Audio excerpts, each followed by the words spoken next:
que era íntimo cuando la persona no lo quiere hacer.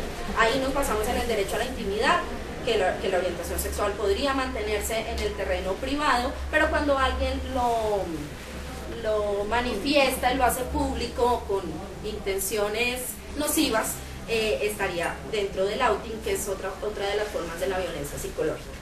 Otra forma es la afectiva y de pareja, que se da en razón a los afectos. Aquí pues tiene que ver con la manipulación, pero también se cruza con otras formas de violencia, como la sexual, que también hay violencia sexual en la pareja, física, verbal. Otra forma entonces la verbal, que no solamente son los gritos o los insultos, sino también levantar la voz. Hay personas que sienten que una levantadita de voz es normal, pues esto es una forma de violencia. Los apodos, las formas vulgares de referirse a las orientaciones sexuales o a las identidades de género también son un ejercicio de violencia. O invisibilizar. Por ejemplo, cuando yo hablo de los asistentes a este conversatorio y no hablo de las asistentes, estoy invisibilizando a las mujeres que están acá y por tanto estoy ejerciendo violencia. Otra forma es la física, que no se refiere solamente a los golpes, sino todo riesgo o disminución de la integridad corporal de una persona. Incluye la tortura, el asesinato, no atender necesidades básicas. Con la pareja, sea del sexo que sea, con los hijos e hijas, hay responsabilidades, por ejemplo, con respecto a la alimentación, a la seguridad social. Si uno incumple esas responsabilidades, está también ejerciendo una violencia física porque afecta la integridad de la persona, y además incluye el suicidio y las agresiones sobre la misma persona, porque también la violencia puede ser ejercida por uno mismo o una misma. La violencia sexual, entendida como las consecuencias de la acción de obligar o mantener o solicitar contacto sexualizado o participar en otras interacciones. Incluye violaciones, pero también coacciones al interior de la pareja, a tener sexo, a realizar ciertas prácticas. El acoso sexual también está acá. La promoción sexual, por ejemplo, cuando se pide en un espacio laboral las vendedoras o las cajeras bien presentadas y se les exige en los espacios laborales que estén escotadas, con minifalda, eso es una promoción sexual de la mujer y por lo tanto entraría dentro de la violencia sexual.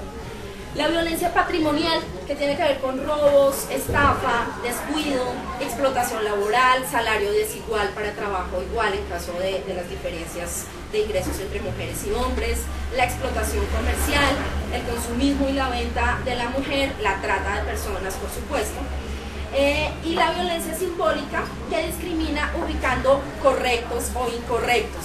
Esto está bien, esto no está bien, debes portarte como una niña, una dama no hace esto. Genera dispositivos de exclusión.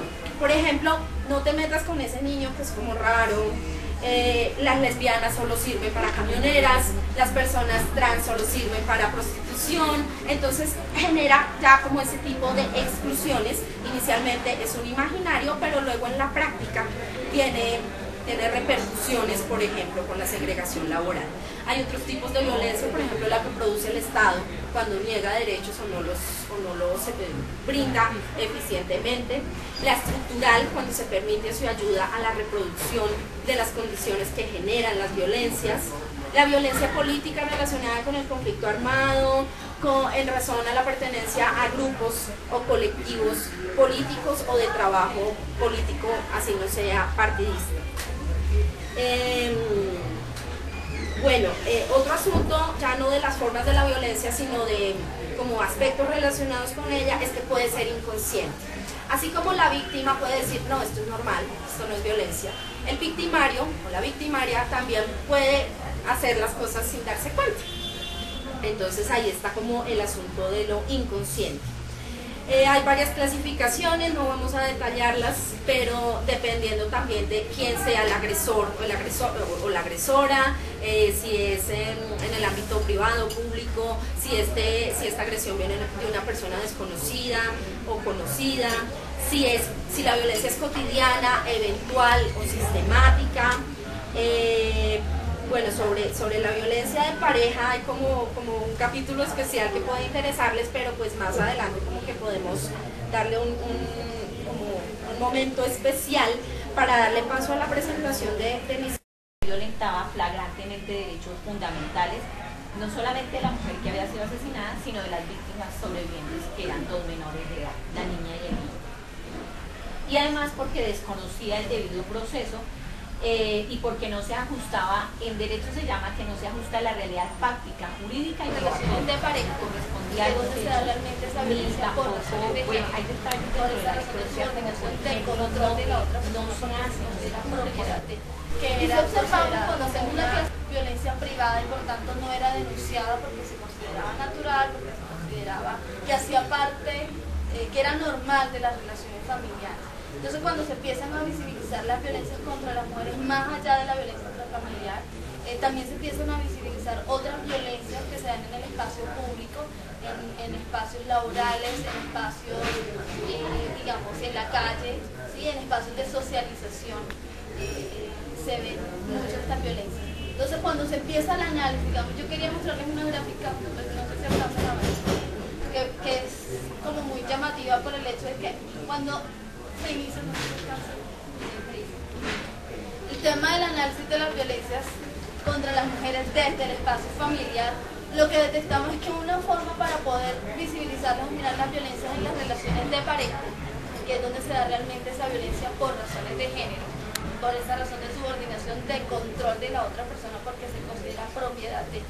Y si observamos cuando hacemos la clasificación de violencia contra los niños, violencia contra el adulto mayor y violencia de pareja, las diferencias son enormes. Digamos, esta puntica que está aquí en la gráfica obedece a violencia contra las mujeres. Sí, digamos que de 1.000, 2.000 casos que se presentan en el primer semestre del 2007-2008 de violencia contra los niños y las niñas, tenemos cerca de 8.000 o 9.000 casos de violencia contra las mujeres, ¿sí? En el espacio familiar. Violencias que son denunciadas. Pero sabemos que seguramente hay muchos casos que ni siquiera se denuncian y que no entran en conocimiento de las autoridades. Entonces, bueno, para empezar ese análisis de las violencias contra las mujeres, las relaciones de pareja, que nos dan cuenta de esas violencias en razón del género, encontramos las violencias de pareja en menores de edad, ¿sí? Niñas entre los 10 y los 17 años que en sus relaciones de noviazgo empiezan a ser violentadas. Frente a eso, en un estudio que se hizo el año pasado se plantearon dos hipótesis.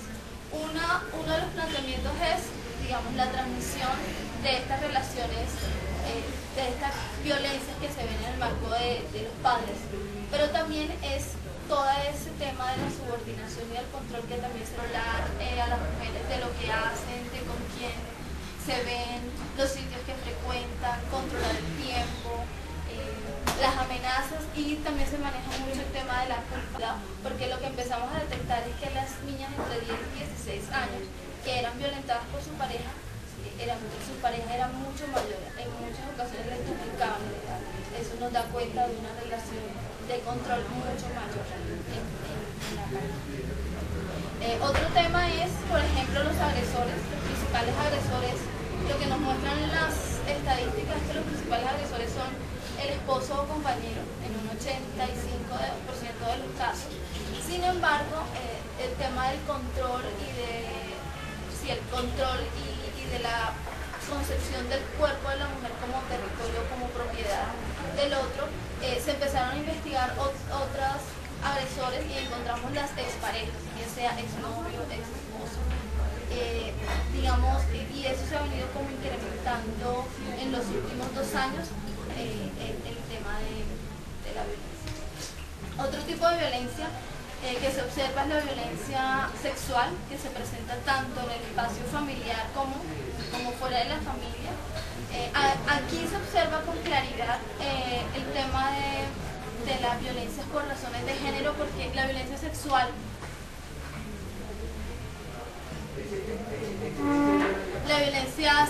se da no solo en mujeres mayores de edad, sino desde los 0, bueno, no tengo la gráfica, pero desde los 0 a los 9 años ya empezamos a ver las diferencias entre el número de víctimas, niñas y niños.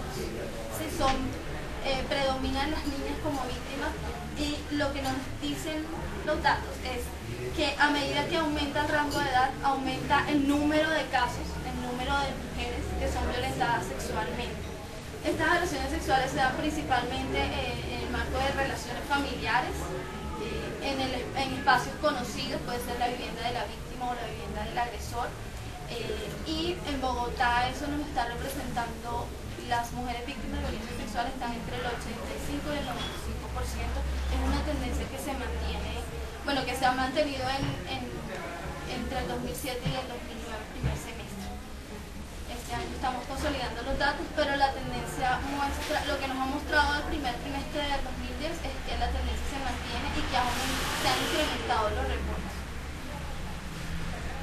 Bueno, otras formas, digamos, además de las violencias que ocurren en el espacio familiar, física, sexual, psicológica, verbal, existen otras formas de expresión que se invisibilizan un poco y son los mecanismos de control, de controlar a las mujeres de lo que hacen, de con quién se ven, los sitios que frecuentan, controlar el tiempo, las amenazas, y también se maneja mucho el tema de la culpa, inducir sentimientos de culpa en las mujeres de lo que hacen o dejan de hacer, y de esta manera se vulneran sus derechos a la libertad, a la integridad. Una situación que también llama mucho la atención es el abandono a las mujeres adultas mayores, que es una forma de vulnerar sus derechos.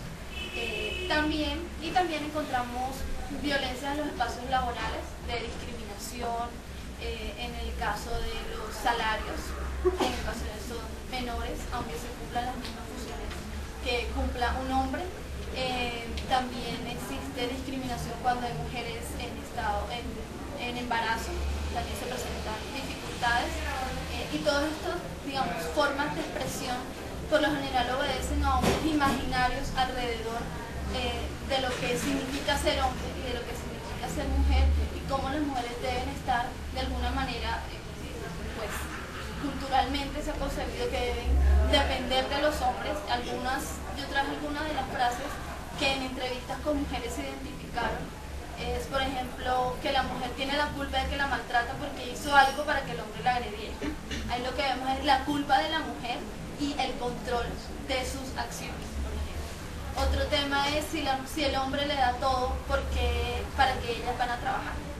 ¿Sí? Es la dependencia absoluta, y cómo, digamos, el tema de la subordinación de base. Otra frase es: cuando el hombre aporta económicamente, tiene derecho a una retribución sexual. Aquí se pone un poco de manifiesto el tema de la violencia sexual, que es, digamos, tiende a ser un poco invisible, tiende a invisibilizarse un poco en las relaciones de pareja y en las relaciones familiares, en el tema, precisamente porque como se ha considerado históricamente como una obligación